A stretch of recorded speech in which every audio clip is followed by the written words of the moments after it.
Welcome back to my channel. कैसे हैं आप सभी? आई होप आप सब अच्छे होंगे और मैं भी बहुत अच्छी हूँ। तो आज मैं एक फ्रिल वाली साड़ी बनाने जा रही थी, तो मैंने सोचा कि क्यों ना मैं ये वीडियो आप लोगों के साथ शेयर करूँ और आपको बताऊँ कि एक फ्रिल वाली साड़ी किस तरह से बनती है। ये साड़ी मैं फर्स्ट टाइम बना रही हूँ। पहले मैंने कभी फ्रिल वाली साड़ी नहीं बनाई है। नॉर्मली मैंने लेस वगैरह या बॉर्डर या पाइपिंग वाली साड़ियाँ तो बनाई हैं, लेकिन फ्रिल वाली साड़ी मैंने कभी बनाई नहीं है। और तो मैंने सोचा कि ना मैं आज एक फ्रिल वाली साड़ी ट्राई करती हूँ, क्योंकि मेरे पास एक बहुत ही अच्छा सा फैब्रिक मैं लेके आई थी। तो इसलिए मैंने सोचा कि मैं उस फैब्रिक से फ्रिल वाली साड़ी बनाऊँ। तो चलिए टाइम वेस्ट नहीं करते हैं, तो स्टार्ट करते हैं साड़ी बनाना। Let's get started. तो ये फैब्रिक है, तो ये हमारा मेन फैब्रिक है जिसकी हम साड़ी बनाएंगे। और इसमें जो फ्रिल लगाएंगे हम इस फैब्रिक के लगाएंगे। और जो हमारा ब्लाउज होगा वो भी हम इसी फैब्रिक का बनाएंगे। और ये हम जैकेट वाला बनाएंगे। तो जैकेट की जो कटिंग और स्टिचिंग है वो मैं इस वीडियो में आपको बता दूंगी। जो लास्ट वीडियो में हमारी रह गई थी, तो वो आप इस वीडियो में देख लीजिएगा। चलिए सबसे पहले हम इसकी जो स्ट्रिप्स होती हैं वो कट करते हैं। 3 पट्टियां काट ली है। तो ये हमारी जो एक पट्टी है वो 5 मीटर की है। तो ये 5, 10, 15, तो हमने 15 मीटर की 3 पट्टियां काटी हैं। वो इसलिए कि कम मतलब नहीं रहना चाहिए, बेसिक से चाहिए बच जाए, ज्यादा रह जाए लेकिन कम नहीं रहना चाहिए। इसलिए मैंने थोड़ा एक्स्ट्रा ही कटिंग करी है, क्योंकि फ्रिल्स पड़ेगी तो उसमें ज्यादा कपड़ा लग जाएगा। इसलिए बार बार कटिंग करने से अच्छा है कि हम एक बारी हमने 15 मीटर की पट्टियां काट ली है। 5 इंच की है ये, जिसमें हाफ ऊपर हाफ नीचे चला जाएगा, तो हमारी 4 इंच बचेगा। सबसे पहले ये जो पट्टियां हैं, हम ये तीनों पट्टियां हम जोड़ लेंगे।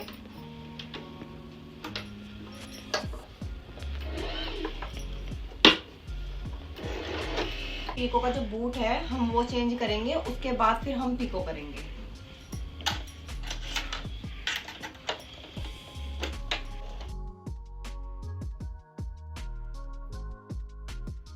बूट चेंज कर लिया है और ये मैंने फ्रिल वाला बूट लगाया है, तो इससे अब हम फ्रिल बनाएंगे।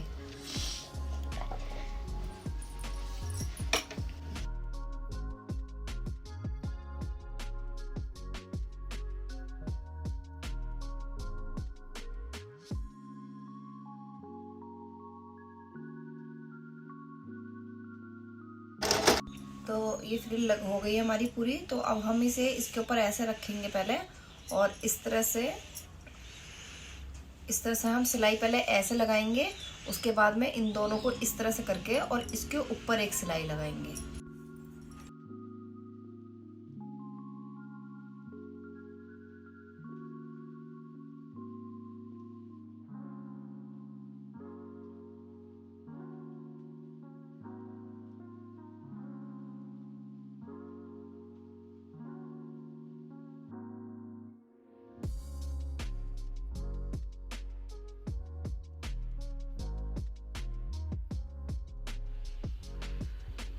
तो ये साड़ी हमारी तैयार हो गई है पूरी तरह से।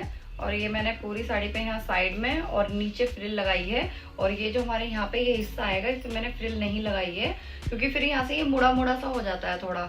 यहाँ पे मैंने ये लेस लगाई है, और यही लेस मैंने फिर पूरी साड़ी पे लगाई है। और ये पूरी तरह से कंप्लीट हो गई है अब। तो अब हम ब्लाउज की कटिंग करेंगे। जो हमारा मतलब कॉलर वाला ब्लाउज है, जो नेट का है, जो इस फैब्रिक का है, अब हम उसकी कटिंग करेंगे। उसकी कटिंग मैं आपको कपड़े पे नहीं बताऊंगी, मैं आपको पेपर पे बताऊंगी, जिससे कि आपको ज्यादा अच्छे से समझ में आ जाए।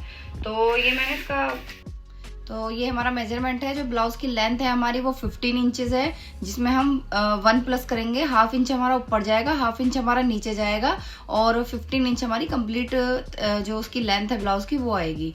और शोल्डर है हमारे 14 इंचेस, तो उसमें हम हाफ करेंगे। हाफ करने के बाद हमारा 7 आएगा, 7 में हम हाफ प्लस करेंगे। यानी कि अगर हम पूरा 14 ले तो उसमें हम 1 प्लस करेंगे तो हमारा 15 हो जाएगा। अगर हाफ करके करेंगे तो हम हाफ प्लस करेंगे तो हमारा 7.5 हो जाएगा। उसके बाद हमारी जो चेस्ट है वो 36 है, 36 डिवाइड बाई 4 करेंगे तो हमारा 9 आएगा। इसमें हम लूजिंग नहीं रखेंगे क्योंकि ये ब्लाउज है। वेस्ट हमारा 28 है, तो 28 का हम डिवाइड बाई 4 करेंगे तो 7 होगा। 7 में हम 1 प्लस करेंगे टक का, तो ये हमारा 8 हो जाएगा। उसके बाद जो मार्जिन होगा वो हम अलग लेंगे। स्लीव्स की जो लेंथ है वो 16 होएगी हमारी। 16 में हम 2 प्लस करेंगे, क्योंकि हमारा 1.5 इंच नीचे इसकी हो जाएंगी। स्लीव्स राउंड है, वो हमारा 10 है, उसका हम हाफ करेंगे तो 5 इंचेस आ जाएगा। चलिए ब्लाउज की कटिंग करते हैं। तो ये हमारा फ्रंट है, तो ये ऑन फोल्ड पे कटेगा। आप ये चीज ध्यान रखना कि फ्रंट और बैक हमारा दोनों ऑन फोल्ड पे होगा हमारा। और ये अभी फिलहाल तो पेपर है, लेकिन जब हम कपड़े पे रखेंगे तो हम ऑन फोल्ड पे रखेंगे, उसके बाद ही हम कटिंग करेंगे। तो जैसे मैंने कहा था, हमारे जो शोल्डर है वो हम 7.5 रखेंगे। ये हमारा फ्रंट है, तो ये इसकी जो हम शोल्डर रखेंगे वो हमारे 7.5 हैं, आप देख सकते हो। और जो हम आर्मोल रखेंगे वो हम 7 रखेंगे। आर्मोल 7 इसलिए रखेंगे क्योंकि जो भी हमारा शोल्डर है उसका हाफ रखेंगे, उसमें कुछ भी हमको प्लस माइनस नहीं करना है। जितना हमारा शोल्डर है उतना ही हम रखेंगे। अगर आपके शोल्डर 15 इंचेस है तो आप यहाँ 7.5 रखेंगे, यहाँ पे 8 रखेंगे, क्योंकि 15 का हाफ 7.5 होगा, उसमें फिर हाफ इंच प्लस करेंगे तो 8 इंचेस रखेंगे। और यहाँ पे हम 7.5 रखेंगे। जो भी आपके शोल्डर है उसका सेम मेजरमेंट रहेगा, हाफ इंच उसमें आपको प्लस करना है। तो ये यहाँ से भी 7.5 है और यहाँ से भी 7.5 है और यहाँ से ये है 7। तो इसी तरह से एक लाइन ड्रॉ कर लेंगे। उसके बाद में यहाँ से 7.5 और 7.5 ये हम एक और लाइन ड्रॉ कर लेंगे और हाफ इंच इधर और हाफ इंच इधर। ये आप देख सकते हो, मैंने हाफ इंच इधर एक डॉट लगाई, इधर एक डॉट लगाई। उसके बाद में इसको इससे हमने मिला दिया। ये इसलिए है क्योंकि ये जो है ये हमारी बाहर मतलब कि बैक की जो हमारी शेप है आर्मोल की वो है, और ये हमारे फ्रंट के आर्मोल की शेप है। उसके बाद में ये 9 इंचेस हमने रखा है क्योंकि हमारा जो चेस्ट का मेजरमेंट है वो 36 है, तो हमने ये यहाँ पे 9 इंचेस रखा है। इसमें हम कोई लूजिंग नहीं रखेंगे और सिर्फ ये 1.5 इंच का हमने मार्जिन रखा है। जो ब्लाउज की लेंथ है हमारी वो 15 इंचेस की है, तो उसमें हमने 1 प्लस करा है क्योंकि हाफ इंच हमारा नीचे जाएगा और हाफ इंच हमारा ऊपर जाएगा। नीचे हम पट्टी से फिनिश करेंगे तो उसमें हाफ इंच चला जाएगा, और ऊपर तो ये हमारा जब हमको शोल्डर जोड़ेंगे तब ये हाफ इंच चला जाएगा। इसलिए हमने यहाँ पे ये 16 इंचेस लिया है। और यहाँ से जो हमारा चेस्ट का मेजरमेंट है वो है हमारा 28 का हमने 7 है। 7 में हमने 1 प्लस कराया है टक्स का। जो हमारा सिर्फ हम एक ही मतलब टक वाला ब्लाउज बना रहे हैं, सिंगल सिर्फ ये जो फ्रंट में डलेगी 2 और 2 हमारी बैक में होगी। जो यहाँ पे होती है और यहाँ पे होती है वो सब इसमें नहीं हम बना रहे हैं, हम सिर्फ सिंगल टक्स का ब्लाउज बना रहे हैं। तो इसको हमने यहाँ 8 इंचेस पे रखा है क्योंकि 1 इंच हमारा यहाँ चला जाएगा। उसके बाद में 1.5 इंच का मार्जिन है। तो ये फ्रंट हमारा तैयार हो गया है। इसी में मैं आपको बैक की भी कटिंग बता देती हूँ। बैक में सिर्फ इतना अंतर होता है कि जो बैक का हमारा हिस्सा होता है वो फ्रंट से 1 इंच एक्स्ट्रा होता है, और एक्स्ट्रा वो ऊपर की तरफ से होता है। तो इसमें हम यहाँ 1 इंच ऊपर की तरफ से एक्स्ट्रा रखेंगे। तो ये मैंने 1 इंच एक्स्ट्रा ही छोड़ा था इसलिए यहाँ पे। और इसी तरह से यहाँ पे भी मैंने ये जो नेक है हमारा, नेक की भी मैं शेप इसमें ड्रॉ कर देती हूँ। तो अगर हमको कॉलर लगाना है तो हम इसे 3.25 पे ही रखेंगे।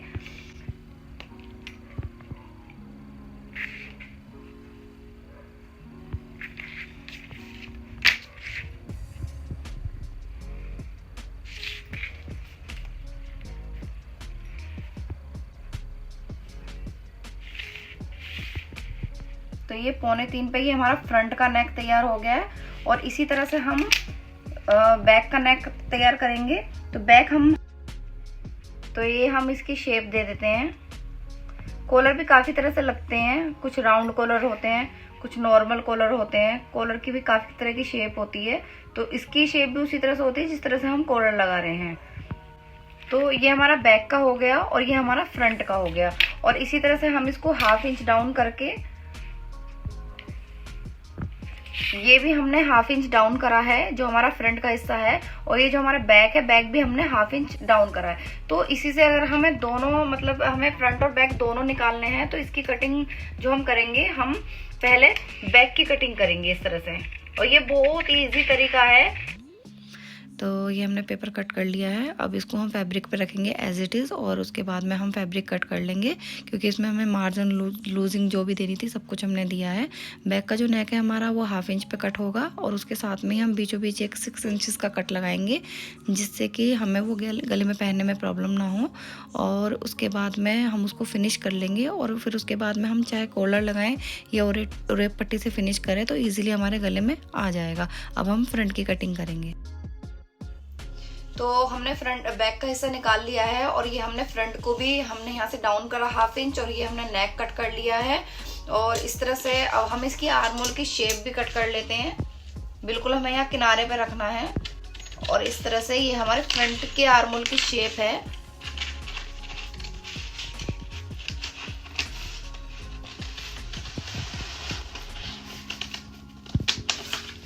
और ये जो हमारा क्या कहते हैं, जो फिटिंग का मतलब निशान लगा हुआ है, क्योंकि हमने फैब्रिक पे नहीं लगाया इसलिए हम इस तरह से यहाँ कट लगा लेंगे और यहाँ पे भी कट लगा लेंगे और यहाँ पे भी, क्योंकि जब हम फैब्रिक पे रखेंगे तो हमको पता रहेगा कि हमारा ये निशान है। तो अब हम ब्लाउज की स्टिचिंग चालू करते हैं। तो ब्लाउज में ये मैंने आपको बताया था, ये हमारा बैक का है और ये हमारा फ्रंट का है, क्योंकि कॉलर वाला है। तो आप हमेशा ये चीज ध्यान रखो कि जो भी हमारे शोल्डर होते हैं, अगर हमारे शोल्डर 14 है तो उसका हम हाफ करेंगे और उसमें फिर हाफ प्लस करेंगे, यानी कि 7.5 हम यहाँ लेंगे। और ये जो बैक वाला पार्ट है हमारा 1 इंच एक्स्ट्रा होता है और जो फ्रंट वाला है वो हमारा 1 इंच बैक वाले से कम होता है, यानी कि जो भी हमारे शोल्डर है उसका हम हाफ लेंगे तो ये 7 आएगा और इसका हम हाफ लेके इसमें बैक वाले पार्ट में 1 प्लस कर देंगे, तब ये हमारा कॉलर वाला ब्लाउज तैयार होगा। तो सबसे पहले जो हम करेंगे वो हमने यहाँ कट लगा रखा है, सबसे पहले हम इस कट को फिनिश करेंगे, उसके बाद फिर हम ये शोल्डर जोड़ेंगे। शोल्डर जोड़ने के बाद हम पूरा फिनिश कर लेंगे इसको। इसमें यहाँ पे टक्स डालेंगे, जो हमने सिर्फ 2 टक्स का बनाया है, फ्रंट में 2 और बैक में 2, तो ये हमारे 4 टक्स हो गए।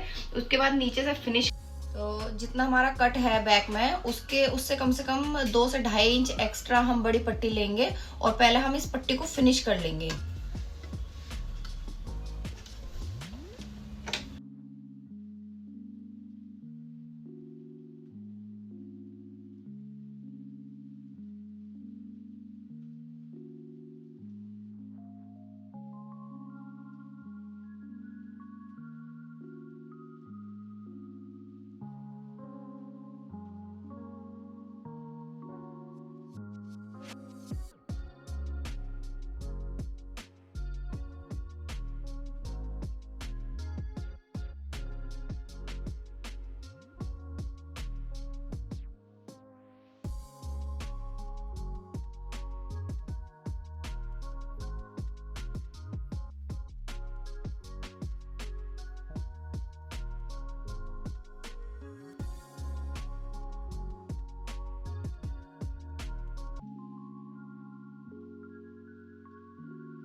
तो ये ऑलमोस्ट कंप्लीट हो गया है। एक साइड से हमने ये 2 के लिए वो काई की पट्टी से कर दिया है इसको फिनिश, और एक साइड से पूरा हमने बंद कर दिया है।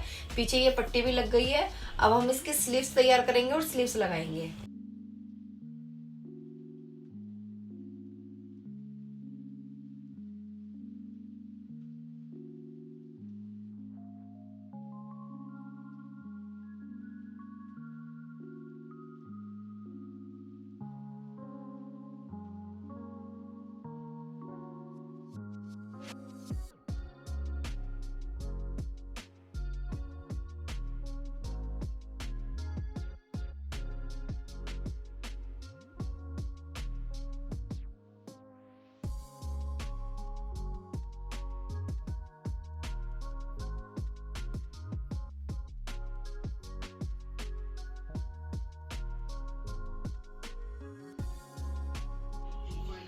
तो ये हमारा पूरा हो गया है और ये मैंने इसमें कॉलर नहीं लगाया है, मैंने थोड़ा सा गला थोड़ा सा और कट करके और इसकी मैंने ओरेप पट्टी से फिनिश करा है, क्योंकि ये जो नेट है ये कॉलर में सेट नहीं हो रही थी। मैंने 2-3 बार ट्राई करा लेकिन ये हो नहीं पा रहा था, तो इसलिए मैंने कॉलर न लगा के मैंने ये ओरेप पट्टी से फिनिश कर दिया है। अब यहाँ हम पीछे एक हुक लगा देंगे और साथ में जो 2 हुक हम यहाँ साइड में लगा देंगे, और उसके बाद में ये हमारा इसके अंदर का हो जाएगा।